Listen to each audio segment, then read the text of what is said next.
Hi hello வணக்கம்.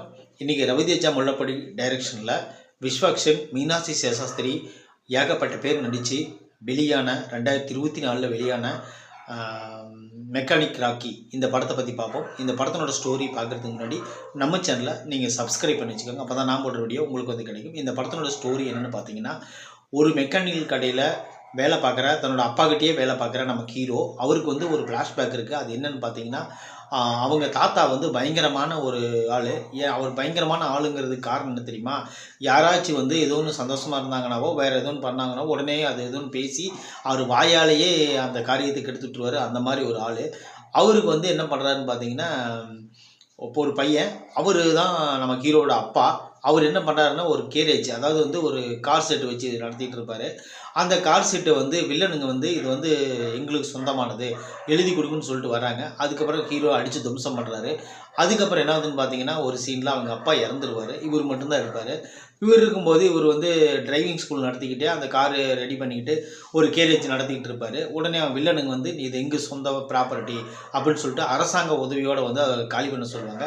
காலி பண்ண சொல்லும்போது நான் ஹீரோ என்ன பண்ணுறாருன்னு பார்த்தீங்கன்னா, எனக்கு ஒரு 10 நாள் டைம் கொடுங்க, நான் உங்களுக்கு வந்து 50 லட்ச ரூபா ஏற்பாடு பண்ணி தரேன், இது 25 லட்சம் தான் போகும்னு சொல்லி வெளில சொல்கிறாரு. நான் உனக்கு வந்து 50 லட்ச ரூபா ரெடி பண்ணி தரேன், நீங்கள் எனக்கு ஒரு 10 நாள் டைம் கொடுங்கிறாரு. 10 நாள் டைம் கொடுத்தோடனே இவரால் 50 லட்சம் பரட்ட முடியல. 10 லட்சம் தான் ரெடி பண்ணுறாரு. ரெடி பண்ணோடனே மறுபடியும் ஒரு 10 நாள் டைம் கேட்குறாரு.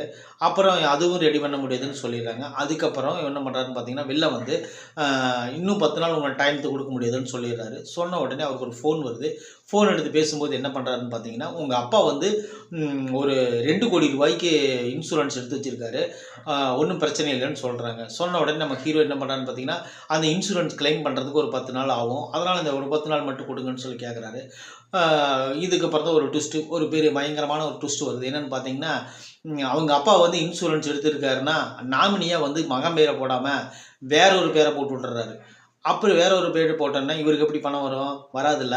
அதனால் என்ன பண்ணுறாருன்னு பார்த்தீங்கன்னா, அந்த பணம் நம்மளுக்கு வராது அப்படின்னு தெரிஞ்சுக்கிட்டு உடனே அடுத்த கட்ட நடவடிக்கையாக அது எதனால் அந்த பணம் அப்படி வேறு பக்கம் போச்சு, அந்த கேரேஜ் அவர் மீட்டாரா, அந்த வில்லனுக்கு அந்த பணத்தை கொடுத்தாரா, அதுக்கு அந்த பக்கம் என்னென்ன ஆச்சுன்னு சொல்லிட்டு செகண்ட் ஹாஃபில் ஒரு கதை ஆரம்பிக்குது. அதுதான் இந்த படத்தினோட மொத்த ஸ்டோரி. இந்த படத்தினோட மொத்த ஸ்டோரி கமர்ஷியலாக வர்றதுக்கு காரணம் என்னென்னு பார்த்தீங்கன்னா, முழுக்க நம்ம படத்தினோட கதை தான். இந்த கதை வந்து உங்களுக்கு போரே அடிக்காது, அந்த மாதிரி ஒரு கதையை எடுத்து வச்சுக்கிறாங்க. தெலுங்கு படங்கள்னாவே மசாலா தடவி லாஜிக்கெல்லாம் எதுவுமே பார்க்கவே கூடாது. கண்டிப்பாக இந்த படத்தில் நீங்கள் லாஜிக் பார்த்தீங்கன்னா ஒரு சீன் கூட இந்த படத்தை நீங்கள் பார்க்க மாட்டீங்க. அந்த மாதிரி லாஜிக் மிஸ்டேக் வந்து ஊறுபட்ட மிஸ்டேக் இருக்கும். இந்த படத்துலையும் சரி, இந்த கதையிலையும் சரி, வர காட்சிகள்லையும் சரி, அந்த மாதிரி தான் இருக்கும். பாடல்கள் வந்து நம்ம தமிழ் டப்பன் போட்டால் உங்களுக்கு தெரியுமில்ல டப்பிங் பாடலாம் எப்படி இருக்குன்னு பற்றி.